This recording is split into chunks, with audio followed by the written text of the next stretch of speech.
Hello નમસ્કાર વિદ્યાર્થી મિત્રો, વૈદ ડિજિટલ એજ્યુકેશનમાં આપ સર્વે વિદ્યાર્થી મિત્રોનું સહૃદય હાર્દિક સ્વાગત છે।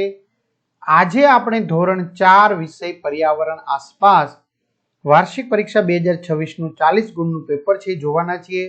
તો વિદ્યાર્થી મિત્રો 40 ગુણમાં કેવા પ્રશ્નો પૂછાય, કેવા જવાબ લખવાના છે, તો આપણે જોતા પહેલા ખાસ વિડીયોને છેલ્લે સુધી નિહાળો।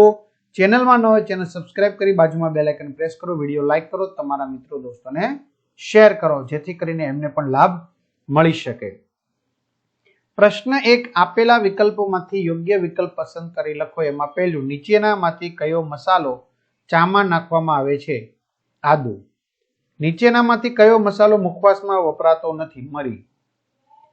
શાકભાજી બનાવતા પહેલા વઘાર કરતા ગરમ તેલમાં સૌ પ્રથમ કયો મસાલો નાખવામાં આવે છે? રાઈ, મેથી। હું એક મસાલો તેલ ઘીમાં તળાવું છું અને પાવડર રૂપે દહીં છાશમાં નખાવું છું। જીરું। દાળ બનાવે પછી તેમાં ખટાશ ઉમેરવા શું ઉમેરવામાં આવે છે? લીંબુ। તો ઘણા બધા વિદ્યાર્થી મિત્રો, વાલી મિત્રોની કમેન્ટ આવે છે કે સર આવા સરસ મજાના સોલ્યુશન વાળા પેપર અમારે જોઈશે, તેમજ અમારા બાળકને હજી આ એક પાઠમાં સમજણ પડતી નથી, તો એના વિડીયો જોવા હોય તો ભાઈ ધોરણ 4 ના દરેક વિષયના 4-4, 5-5 પેપર સોલ્યુશન સાથેના તમને મળી જશે। આ સિવાય તમારે કોઈ પણ પાઠ, કોઈ પણ ગણિત છે, આસપાસ છે, ઇંગ્લિશ છે, હિન્દી છે, એના વિડીયો જોવા હોય તો આપણી વેદ ડિજિટલ એજ્યુકેશન નામની એપ્લિકેશન ગૂગલ પ્લે સ્ટોર, જ્યાંથી ગેમ ડાઉનલોડ કરો, ત્યાં જઈને એપ્લિકેશન ડાઉનલોડ કરી ઓપન કરશો, પેજ ખુલ્લેમાં તમારા પોતાના મોબાઈલ નંબર નાખો, સેન્ડ ઓટીપી કરો, 4 આંકડાનો ઓટીપી નાખશો એટલે પેડ કોર્સમાં ધોરણ 4માં આ પીડીએફ મેળવી શકશો। 3 થી 12માં તમારું ધોરણ પસંદ કરી ગણિત, ગુજરાતી, આસપાસ, ઇંગ્લિશ, હિન્દીના વિડીયો નિહાળી શકશો। ચાલો, જોડકા જોડો। દરજીડો, તમારે સામે જવાબ લખવાનો છે। પાંદડા સીવીને માળો બનાવે છે। કબૂતર ઉજ્જડ મકાનમાં બાણો બાંધે છે। અને કોયલ બીજાના માળામાં ઈંડા મૂકે છે। બીજાના એટલે કોના? ચલો કમેન્ટ કરો, બીજાના માળામાં એટલે કોના માળા મેમ? બરાબર, 1-2 વાક્યમાં જવાબ લખો। પક્ષીઓ માળો કેમ બનાવતા હશે? પક્ષીઓ રહેવા અને ઈંડા મૂકવા માટે માળો બનાવે છે। ચલો, વિધાનો ખરા છે કે ખોટા તે જણાવો।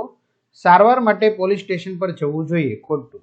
દિવસે ઘરમાં લાઇટ ચાલુ રાખવી જોઈએ, ખોટું। સવિસ્તાર સમજાવો। તેજલનું ઘર અને મામાનું ઘર કઈ રીતે જુદું પડે છે? તો તેજલના ગામમાં ઘરે એક રૂમ છે, ઉપરાંત તેની સામે આંગણું, રસોઈ ઘર અને બાથરૂમ છે, પરંતુ મામાના ઘરમાં એક જ રૂમમાં બધા જ રહે છે। તે જ રૂમમાં બેસવાનું, સૂવાનું, નહાવાનું, રસોઈ બનાવવાની, જમવાનું, કપડાં વાસણ ધોવા વગેરે કામ કરવામાં આવે છે। ચિત્ર ઓળખી કારીગરનું નામ લખો। કુંભાર, સુથાર, દરજી, મોચી અને લુહાર। કારણ આપો। આપણે પાણીનો બગાડ ન કરવો જોઈએ, કારણ કે પાણી બહુ કિંમતી કુદરતી સંપત્તિ છે।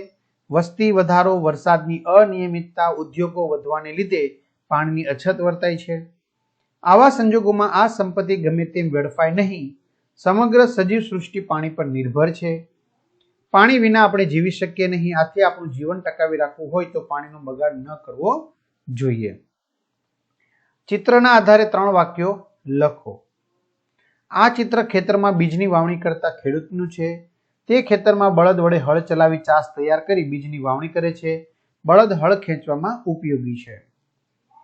1-2 વાક્યમાં જવાબ લખો। તમે તમારા ઘરે માતા પિતાને કયા કયા કામમાં મદદ કરો છો?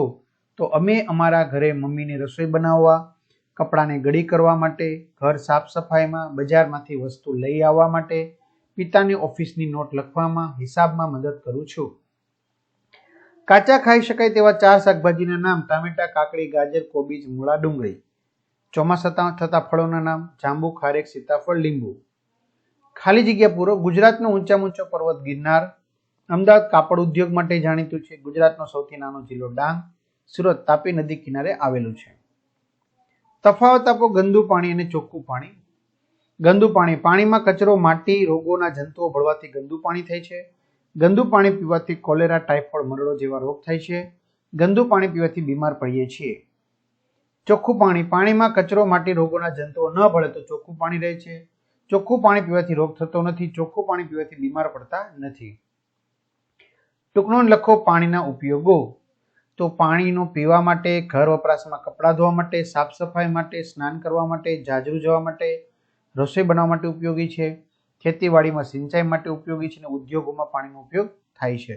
તો આ રીતે વિદ્યાર્થી મિત્રો સરસ મજાનું સોલ્યુશન જોયું. તો દરેક વિદ્યાર્થી મિત્રોને 40માંથી 40 ગુણ પ્રાપ્ત થાય એવી વેદ ડિજિટલ પરિવાર તમને શુભકામના પાઠવે છે. All the best. અસ્તુ. જય હિન્દ, જય ભારત.